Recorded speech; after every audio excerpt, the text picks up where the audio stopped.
Assalamualaikum warahmatullahi wabarakatuh. Perkenalkan, nama saya Almira Salsabila. Pada kesempatan kali ini, saya akan mempresentasikan materi mengenai budaya kualitas.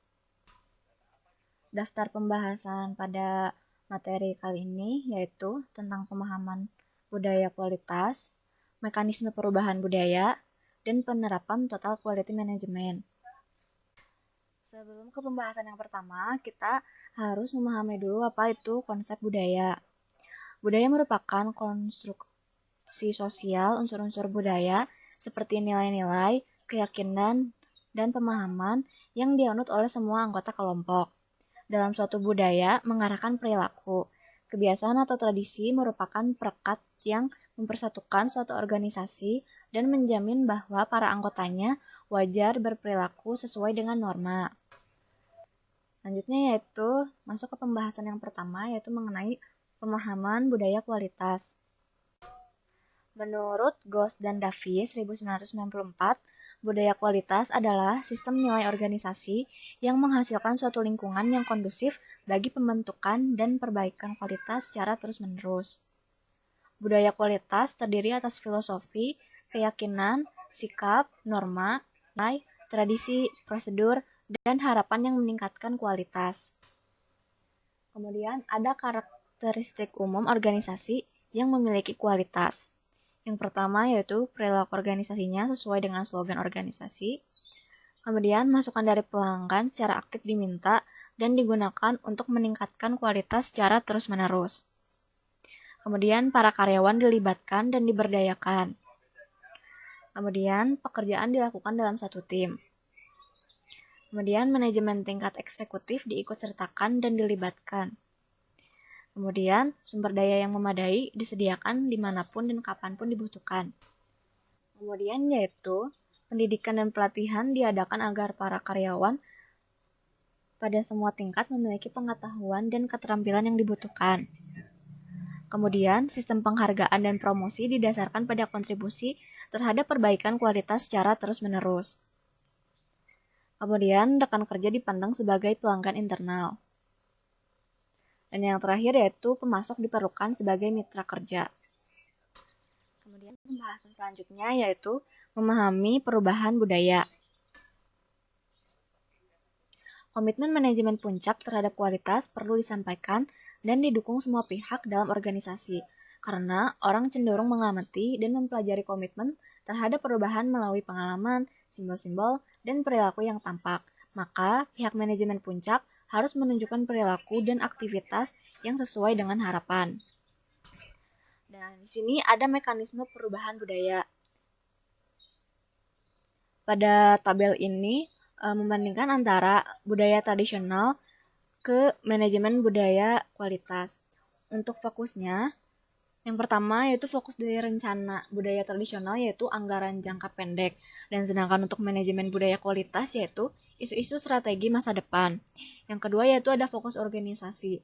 Fokus organisasi dari budaya tradisional ini yaitu hierarki berdasarkan rantai komando.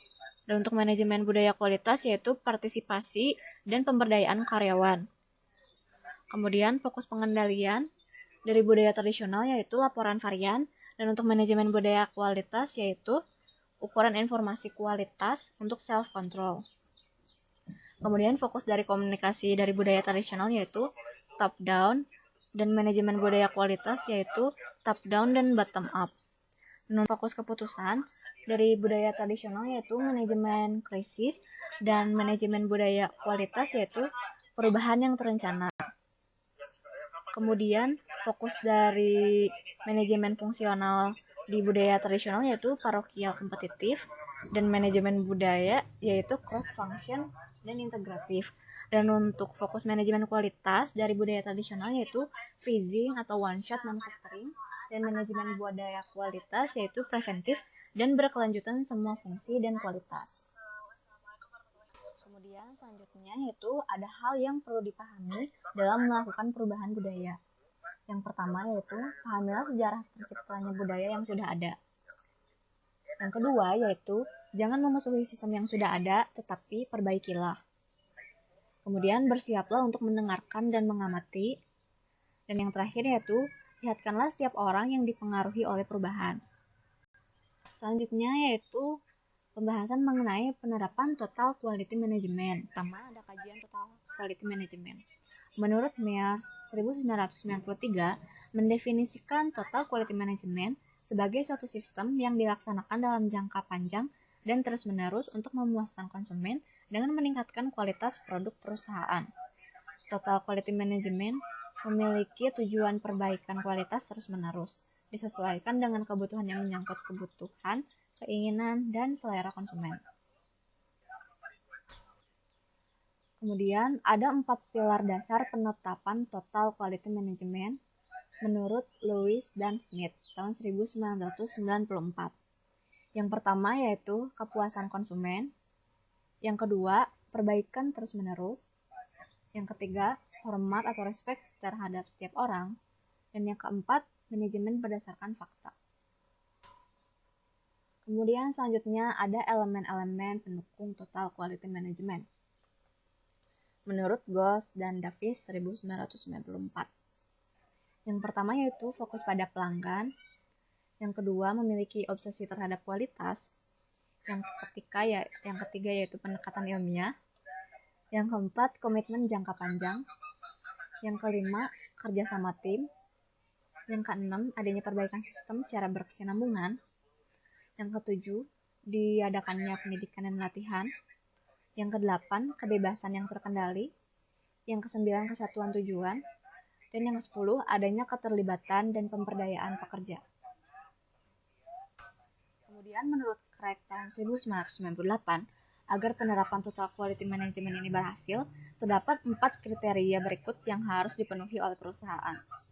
Yang pertama yaitu harus didasarkan atas kesadaran terhadap pentingnya kualitas. Yang kedua, harus memiliki sifat kemanusiaan yang kuat, yang tercermin pada cara pekerja diperlakukan, diikutsertakan, dan diberi inspirasi.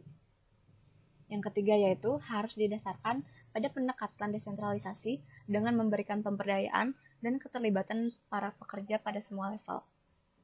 Yang keempat yaitu harus dilaksanakan secara menyeluruh yang melibatkan seluruh elemen perusahaan. Kemudian menurut Spencer dalam Rahayu, mengatakan bahwa ada perbedaan dalam beberapa dimensi organisasi antara perusahaan yang sudah menerapkan Total Quality Management dengan perusahaan yang belum menerapkannya. Di sini pada tabel ini ada beberapa dimensi organisasi dan juga ada beberapa model. Yang pertama yaitu ada model mekanistik, model organik, model budaya, dan model Total Quality Management. Untuk dimensi tujuan pada model mekanistik ini yaitu menilai efisiensi, dan untuk model organik ini melihat untuk keberlangsungan hidup, dan model budaya pengembangan manusia, dan untuk model Total Quality Management yaitu perbaikan kualitas.